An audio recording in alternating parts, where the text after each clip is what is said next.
तो आज इस वीडियो में हम बात करेंगे मस्कुलर डिस्ट्रॉफी के क्या कॉज होते हैं, क्या सिम्टम्स होते हैं, और अगर किसी को मस्कुलर डिस्ट्रॉफी है तो उसका हम किस तरह से इलाज कर सकते हैं, उसकी कंडीशन को ठीक कर सकते हैं और उसकी कंडीशन में इम्प्रूवमेंट कर सकते हैं। वो ऐसी कौन सी मेडिसिन्स है जिनको हम यूज़ करेंगे तो मस्कुलर डिस्ट्रॉफी जो है ठीक होगी।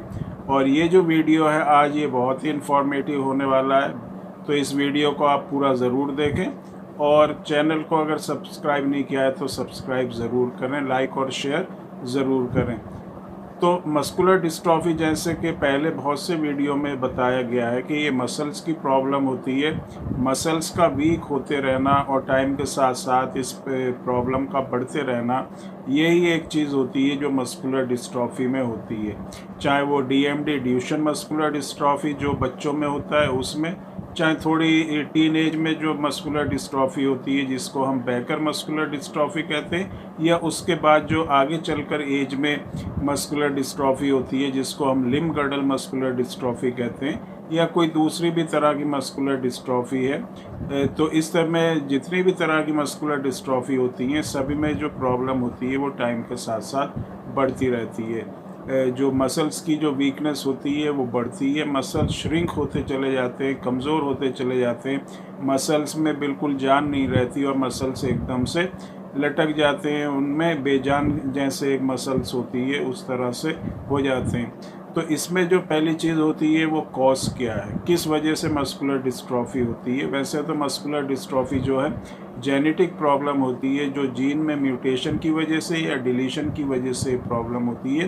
प्रोटीन होता है जिसको हम डिस्ट्रोफिन प्रोटीन कहते हैं, उसके लिए जो जीन कोड करता है उस जीन में जो है अगर किसी भी तरह का कोई भी चेंज होगा, चाहे वो डिलीशन होगा चाहे वो जो है म्यूटेशन होगा, जिसकी वजह से जो प्रोटीन हमारी मसल्स की हेल्थ के लिए ज़रूरी होता है वो नहीं बनेगा और मस्कुलर डिस्ट्रॉफी की प्रॉब्लम हो जाएगी। तो इस प्रोटीन का बनना जो है बॉडी के अंदर बहुत ही ज़रूरी होता है, जिसको हम डिस्ट्रोफिन प्रोटीन कहते हैं। और अगर जो जीन इस प्रोटीन को बनाती है, अगर वो जीन ही नहीं होगी तो ये प्रोटीन नहीं बनेगा, और जब ये प्रोटीन नहीं बनेगा तो मसल्स की ताकत जो है नहीं रहेगी और मसल्स वीक होती चली जाएंगी। तो ये तो इसका एक कॉज हो गया, जनरल कॉज मैंने बताया। दूसरी चीज़ आती है सिम्टम्स। सिम्टम्स में जो लक्षण होते हैं वो यही होते हैं कि मसल्स की कमज़ोरी, मसल्स का वीक होते चले जाना और टाइम के साथ साथ ये जो प्रॉब्लम होती है इसका बढ़ना, चाहे ड्यूशन मस्कुलर डिस्ट्रॉफी डीएमडी है या कोई भी तरह की मस्कुलर डिस्ट्रॉफी होगी। तो मस्कुलर डिस्ट्रॉफी का मतलब ही ये होता है कि मसल्स का वीक होते चले जाना। तो जो हम काम जिस काम में हम अपने मसल्स को यूज़ करते हैं तो वो काम हम फिर नहीं कर पाएंगे। हम जितनी भी बॉडी की मूवमेंट करते हैं वो हमारी मसल्स की वजह से ही होती है। जो हड्डी होती हैं हमारी, जो बोन्स होती हैं, उसको मूवमेंट करने के लिए मसल्स की ज़रूरत होती है, और जब ये मसल्स हमारी वीक होती हैं तो हमारी बॉडी में मूवमेंट नहीं होती, हम कोई भी काम जो है नहीं कर पाते। तो ये ही एक सिम्टम होता है मस्कुलर डिस्ट्रॉफी का। वैसे तो बहुत से ऐसे सिम्टम्स हैं जिसको हम अलग अलग कैटेगरी में रख सकते हैं, बट अगर हम जनरल इसको सम अप करें तो यही है कि जो मांसपेशी होती हैं वो बहुत ज़्यादा कमज़ोर हो जाती हैं मस्कुलर डिस्ट्रॉफी में, और टाइम के साथ साथ ये कमज़ोरी बढ़ती ही चली जाती है। किसी दूसरी वजह से अगर आपके मसल्स में वीकनेस होगी तो वो टाइम के साथ इतना नहीं बढ़ेगी जितना मस्कुलर डिस्ट्रॉफी में होती है। तो ये एक प्रोग्रेसिव डिजीज़ होती है और टाइम के साथ साथ ये प्रॉब्लम बढ़ती है। तो ये तो इसका एक जनरल सिम्टम हुआ। अब इसके बाद जो बहुत ही इम्पॉर्टेंट चीज़ है वो है कि हम कौन सी ऐसी मेडिसिन को यूज़ करें जिससे मस्कुलर डिस्ट्रॉफी जो है वो ठीक होगी।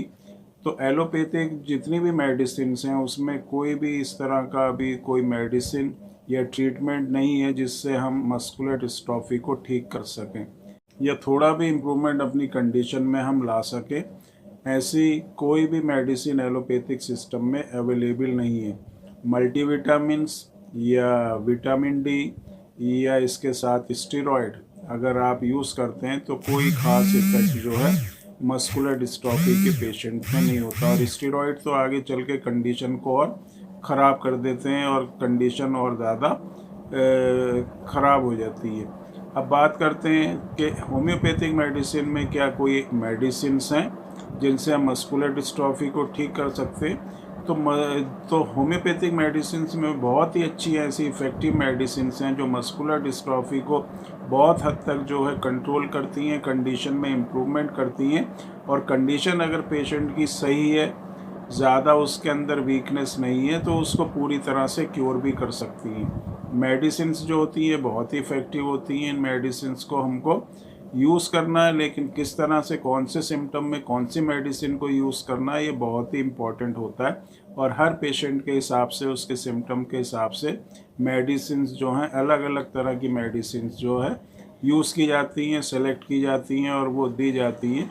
तो अगर हम इसको एक कम्बिनेशन फॉर्म में देखें तो कम्बिनेशन में हम इस तरह की मेडिसिन्स यूज़ करते हैं जो बेस्ट होम्योपैथिक मेडिसिन्स होती हैं, जो मस्कुलर डिस्ट्रॉफी की कंडीशन में इफ़ेक्टिव होती हैं।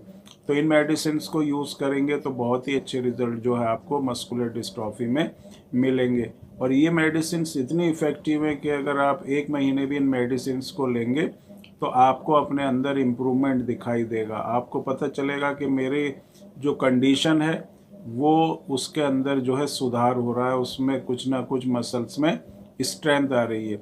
वैसे तो ये एक लॉन्ग प्रोसेस होता है मस्कुलर डिस्ट्रॉफी, क्योंकि कॉम्प्लिकेटेड प्रॉब्लम है, तो इसको ठीक करने के लिए टाइम की ज़रूरत होती है। लेकिन धीरे आहिस्ता आहिस्ता जैसे जैसे आप ये मेडिसिन यूज़ करते रहेंगे, कंडीशन में इम्प्रूवमेंट होता चला जाएगा। और अगर इसको आप पूरी तरह से मेडिसिन को यूज़ करेंगे हमारे बताए हुए इंस्ट्रक्शंस के हिसाब से, तो आपको बहुत हद तक जो है अपनी कंडीशन में इम्प्रूवमेंट होगा। और जो आपकी मसल्स वीक हैं उसमें आपको स्ट्रेंथ महसूस होगी और आपकी जो मसल्स हैं वो पूरी तरह से रिवाइव होंगी, रीस्टोर होंगी और आपकी कंडीशन में जो है बहुत बेहतर होगी। तो ये आज का जो वीडियो था, ये मस्कुलर डिस्ट्रॉफी के कॉज, सिम्टम और जो मेडिसिन्स जो होम्योपैथिक में यूज़ होती हैं, जो दी जाती हैं, उसके बारे में था।